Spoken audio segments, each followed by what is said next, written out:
O Fê9751 mandou: Olá, boa noite a todos.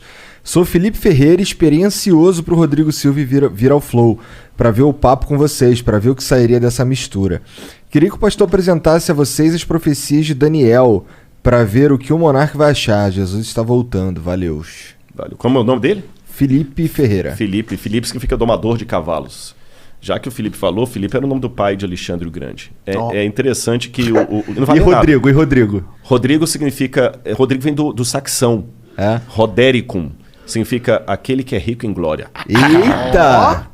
Tanto é que as línguas saxônicas, como o alemão, como o inglês, o nome Ricardo vem da mesma raiz. Fala rich, rico, Richard. Pode crer. Né? Bom, vamos lá. O que o Felipe deve estar falando é o seguinte, que o Daniel tem um lance muito interessante com o Daniel. Nabucodonosor veio em 605 a.C., cercou Jerusalém, depois em 587 ele destruiu o templo, e nessas vindas ele levou muito judeu cativo para a Babilônia. Né? Levou muito judeu cativo para a Babilônia. E levou um jovem chamado Daniel. E ali a Bíblia fala que o rei teve um sonho, e ele ficou confuso com o sonho. Daniel foi lá, interpretou o sonho do rei e falou: olha, rei, Deus deu esse sonho para você para mostrar o que vai acontecer no futuro da humanidade. E o sonho do rei foi um sonho onde ele viu uma estátua com vários elementos: ouro, prata, bronze, ferro e ferro misturado com terra, com barro. Se eu tivesse uma Bíblia aqui, eu teria, mas ficou no carro. Mas tudo bem, eu vou citando aqui. Aí, Daniel capítulo 2, depois o pessoal pode ler em casa. E ele falou assim, o rei falou: foi isso que eu sonhei. Ele falou: pois é, rei, agora eu vou te revelar o sonho. A cabeça de ouro é o teu reino.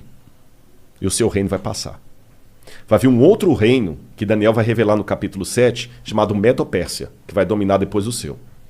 Depois vai vir um outro reino, chamado Grécia. Isso está no capítulo 7. Depois da Grécia vai vir um outro reino.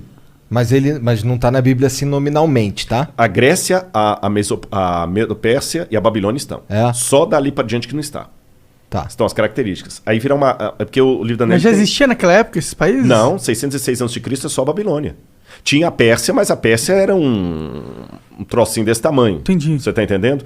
E a Grécia tinha lá no Peloponeso, aquele monte de ilhas lá, nada, né?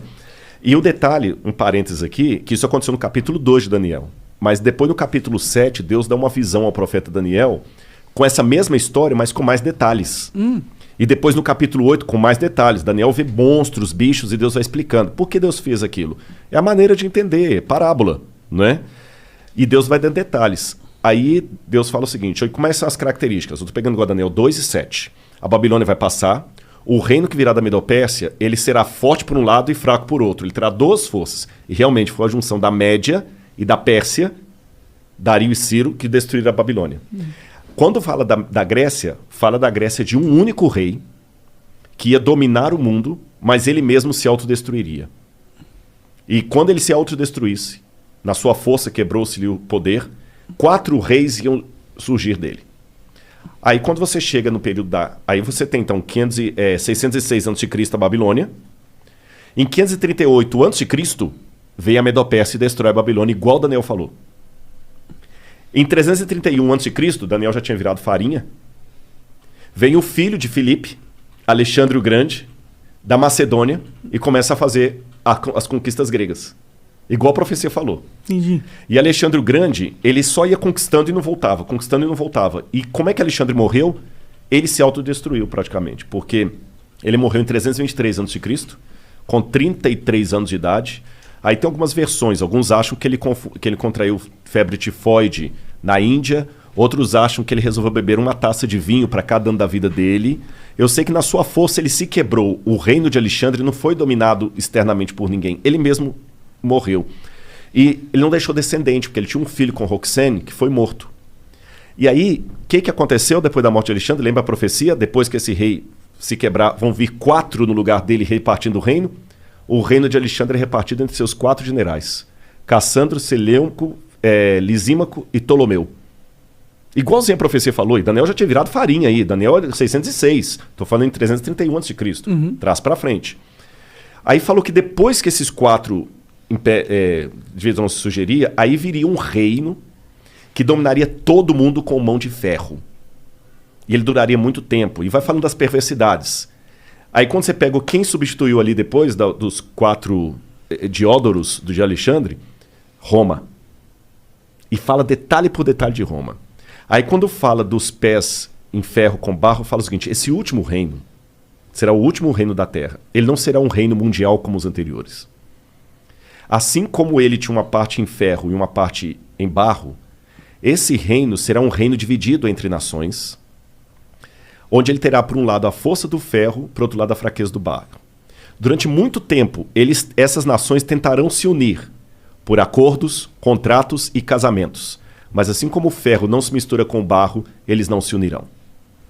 Aí quando você continua estudando a história geral, o que acontece em 476 d.C.? Cai o Império Ocidental Romano. E ele é dividido entre as tribos bárbaras que atacaram Roma e que viraram os países da Europa Ocidental hoje. Que durante toda a história da Europa ficou fazendo o quê?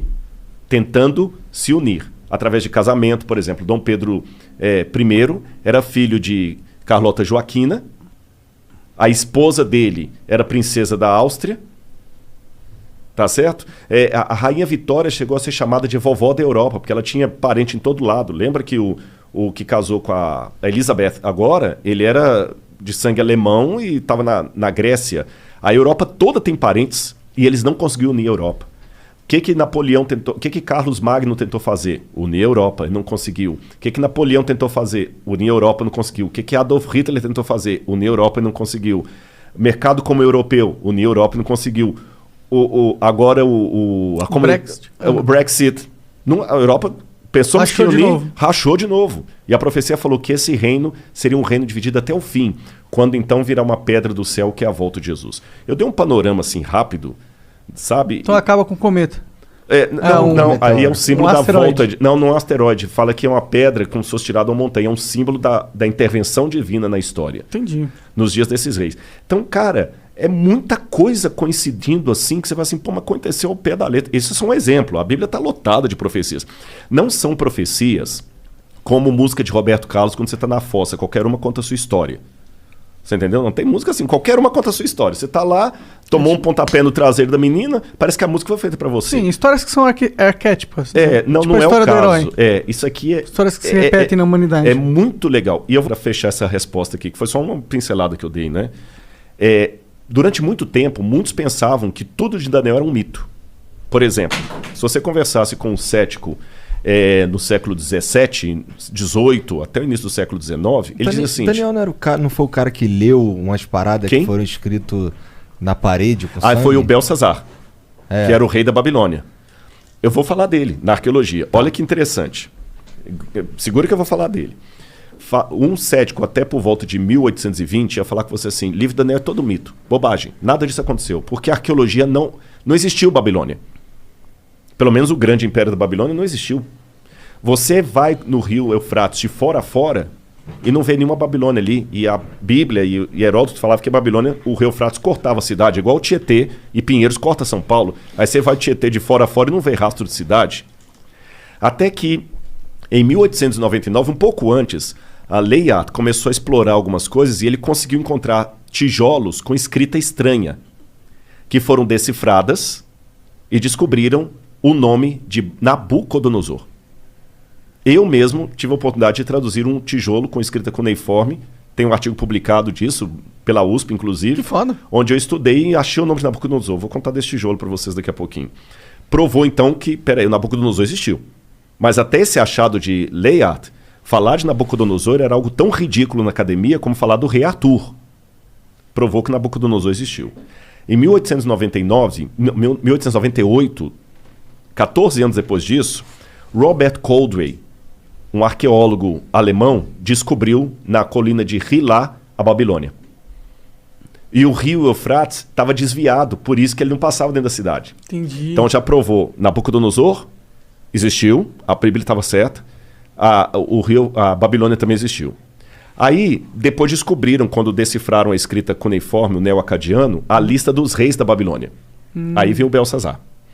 Porque, segundo a Bíblia, o rei que estava no poder quando os medo-persas atacaram a cidade, o rei da escrita na parede lá que se falou, chamava-se Belsazar. Só que quando você pegava a lista dos reis da Babilônia, o último rei era Nabonido. Então, peraí. Agora nós temos um problema arqueológico. A lista oficial da Babilônia, quando colocava os reis inteiros, o último foi Nabonido, não teve nenhum depois dele. E a Bíblia fala que o último rei era Belsazar. Aí muitos críticos falaram, tá vendo? A arqueologia desmente a Bíblia. Até que William Talbot estava trabalhando nos porões do Museu Britânico e ele descobriu um tablete que foi traduzindo as orações de Nabonido, as crônicas de Nabonido. E lá nas orações de Nabonido, ele pedia aos deuses, ao deus Marduk, que protegesse o seu filho primogênito, Bel-Uru-Achar, que é Belsazar. Aí o Talbot, pô, caraca, bicho, o Belsazar da Bíblia existiu. Mas mesmo assim os críticos falaram, calma, isso não prova que a Bíblia está correta, porque a Bíblia coloca Belsazar como o rei da Babilônia. A única coisa que a arqueologia provou é que existiu um filho do rei chamado Belsazar. Só que mais tarde descobriram outro pedaço de tablete. Quando eu falo tablete cuneiforme, é aquelas pedacinhos de argila com escrita. Sim. Aí trazia o que aconteceu. O Nabonido não ficava em Babilônia a maior parte do tempo, ele ficava no oásis de Teimá. E quando os medo-persas atacaram a cidade, ele estava em Teimá, ele voltou desesperado com o exército dele, mas foi interceptado. E quem estava na cidade? Ali diz que estava o filho dele, Bel-Uru-Achar, que assumia o trono na ausência do pai. Entendi. E que naquela noite o filho foi morto, como a Bíblia fala. Agora olha que detalhe. Quando você vai no livro de Daniel, no capítulo 5, que conta essa história, o rei no desespero, quando ele vê a escrita na parede lá, que é a sentença de morte dele, ele chama os sábios da Babilônia para decifrarem, inclusive o Daniel, o profeta. Uhum. E ele fala com Daniel assim, Daniel, se você decifrar a parede, eu farei de você o terceiro no meu reino. Está assim na Bíblia, farei de você o terceiro no meu reino. Agora faz sentido por que a Bíblia diz que ele prometeu o terceiro lugar. É porque ele mesmo... É o segundo. É o segundo. Cara, então você vai pegando esses detalhes, é incrível, incrível. E quando eu traduzi, por exemplo, esse tijolo, que hoje está no Museu do NASP, eu sou o curador de um museu de arqueologia lá, Da hora. e eu fiz a datação com a USP, a gente datou o tijolo por termoluminescência. Porque eu fiz primeiro a tradução do acadiano, e eu achei o nome de Nabucodonosor e do pai dele, Nabopolassar. Eu traduzi a publicação, publiquei a tradução, e depois no IPEM, a gente foi fazer a datação ali com o Casimiro Munita. É aquele negócio, a gente cruza dados, contas... Eu não sou da área da química, mas aí a gente faz pares e publica artigo científico junto. Ah. Aí, quando fizemos a datação, a data da USP de termoluminescência deu 300 anos antes de Cristo para o tijolo, que eu traduzi. Da hora. Mas não foi da hora, sabe por quê? Não, porque Daniel era de 600 e pouco. 600. Eu tô com um hiato de 300 anos aí. Entendi. Aí, eu quebrando a cabeça, o Casimiro falou, não, Rodrigo, calma, não fica desesperado, não. Aí é a hora do cara explicar a área dele, que você não conhece. Aí o Casimiro me explicou assim, doutor Casimiro Munita, do IPEM. Ele falou assim, Rodrigo, a gente consegue, pela termoluminescência, datar a última queima da cerâmica. Então essa cerâmica pode ter 2.000 anos. Mas se ela sofreu um incêndio 300 anos atrás, ela vai dar que tem 300 anos. Entendi. Porque eu tô datando a queima dela e não a primeira queima. Uhum. Se você coincidir de ela não ter passado por nenhum incêndio, você vai estar datando o dia que ela foi levada ao forno. Uhum. Mas se ela teve um incêndio depois disso, zera. Eu falei, então bingo. Ele falou, não tem nada na história que mostre. Eu falei, bingo. Aí eu lembro que por estudar as profecias de Daniel, eu fui estudar bastante as conquistas de Alexandre, e Alexandre colocou fogo no templo de Eságuila, na Babilônia, e depois manda reconstruir. A gente deduz que foi Alexandre. Alguns têm a dúvida se foi o Alexandre ou se foi o Ptolomeu, que botou fogo, não Lisímaco, corrigindo, que botou fogo no Entemenac. Isso foi 300 anos de Cristo. 300 anos de Cristo. Então eu falei, bingo. E o único prédio da Babilônia que foi incendiado e por isso reconstruído foi o templo do Entemenac. Você está entendendo? O único. Aí eu falei, então agora eu sei, a data que eu tenho é a data do incêndio da época de Alexandre. E agora eu sei, dentro da Babilônia, de onde veio esse tijolo. Dentro do templo. Aí eu fiquei emocionado, gente. Vou falar com vocês por quê. Porque aquela inscrição que eu traduzi era uma inscrição pública. É igual você tem na Flow, que estava na parede ali embaixo e tudo, é uma inscrição pública, né? E aquela inscrição pública estava no templo do tesouro do Nabucodonosor. E a Bíblia fala que quando ele levou os utensílios de Jerusalém para lá, para humilhar os judeus, e para lembrar o início da nossa conversa lá do podcast lá atrás, que eu falei que Jeremias falou, Deus vai trazer os babilônios, porque vocês não estão obedecendo a aliança, Deus vai tirar a proteção dele, já que vocês estão procurando outros deuses. O Daniel viu os utensílios sagrados do templo sendo levados pelos babilônios lá para a Babilônia. E segundo a Bíblia, guardados na casa do tesouro do Deus. É provável que esses tesouros ficassem dentro do templo do Entemenac. Porque o Nabucodonosor dos babilônios, eles tinham o costume de fazer uma espécie de museu, antes dos museus, de guardar artefatos de espólio de guerra dentro do templo. Pode crer. Então Daniel leu com os olhos dele aquela inscrição que eu traduzi. Ah, pode crer. Agora ele leu com que espírito? Humilhado. Imagina, tudo que você tem de mais especial. Se você for religioso, aquele crucifixo que a sua avó te deu, que fez o catecismo e tudo, sendo colocado lá de qualquer maneira lá... Com um espólio de guerra. Espólio de guerra. Ou então vamos supor que aqui no programa vocês têm algumas coisas legais, que falam assim, pô, isso aqui a gente guarda com carinho, porque isso aqui foi o primeiro prêmio que a gente ganhou e tudo. Sim. Aí você vê um negócio colocado lá, banalizado, te dói o coração. Daniel estava humilhado. Ele passou na porta do Entemenac e ele viu isso. E ele leu aquela inscrição. Eu sou Nabucodonosor, que foi o que eu traduzi. Rei da Babilônia, provedor dos templos de Esagla e Êsda. Daniel deve ter feito perguntas similares às que eu fiz quando eu estava com a depressão. Onde está Deus? Tem o Salmo 139 que diz: às margens do rio da Babilônia, nós nos assentávamos e chorávamos lembrando de Sião. Aqueles que são mais antigos que eu devem lembrar de uma música antiga, né? On the rivers of Babylon. É uma música dos anos 70, 80, The Rivers of Babylon. Eu não manjo. Mas é uma música legal. Depois o pessoal dá uma gulgada, eles vão achar. E essa música fala desse salmo que os judeus compuseram. Mas foi uma música pop, foi uma música de rock. A dor deles por estarem na Babilônia. No salmo fala assim, os que nos levaram presos pediram que nós cantássemos alguma música da nossa cidade, da nossa pátria. Mas como nós podemos cantar a música da terra com o nosso templo destruído? Então Daniel estava arrasado, igual eu estava lá no Cevisa. Daniel leu aquela inscrição como um símbolo de humilhação. 2.600 anos se passaram. Aquela inscrição, por um golpe de sorte, não sei, entre aspas, foi encontrada por um brasileiro lá no Iraque, quando trabalhava na Mendes Júnior em construção civil. Olha lá. Esse brasileiro ia passear nas ruínas lá e via aquele monte de pedra, fez amizade com um soldado lá, futebol, Pelé. Cara, deixa eu levar um souvenir pro Brasil. Pega o que você quiser. E ele escolheu, no meio do monte de monturo lá, esse tijolo, porque tinha uns desenhos legais. Chegou no Brasil e falou: o que eu vou fazer com isso? Vou jogar isso fora. Aí a mulher dele falou o seguinte: não joga fora não. Doa isso pro professor Paulo Barbosa, ele é professor da escola adventista lá, de história, ele pode usar, que doou. Esse professor Paulo ficou com essa pedra uns 30 e tantos anos. Ele até morreu, esse professor. Quando foi um dia, ele foi visitar o museu do NASP e ele viu alguns tabletes com inscrição cuneiforme. E eu estava no museu nesse dia. E eu falei: eu tenho lá em casa um tijolo com esses desenhos. Eu vou doar para vocês. Ah, que legal. Cara, eu fiquei, sabe? Como é que é? Quando eu fui à casa dele, eu peguei o tijolo na mão assim com os desenhos.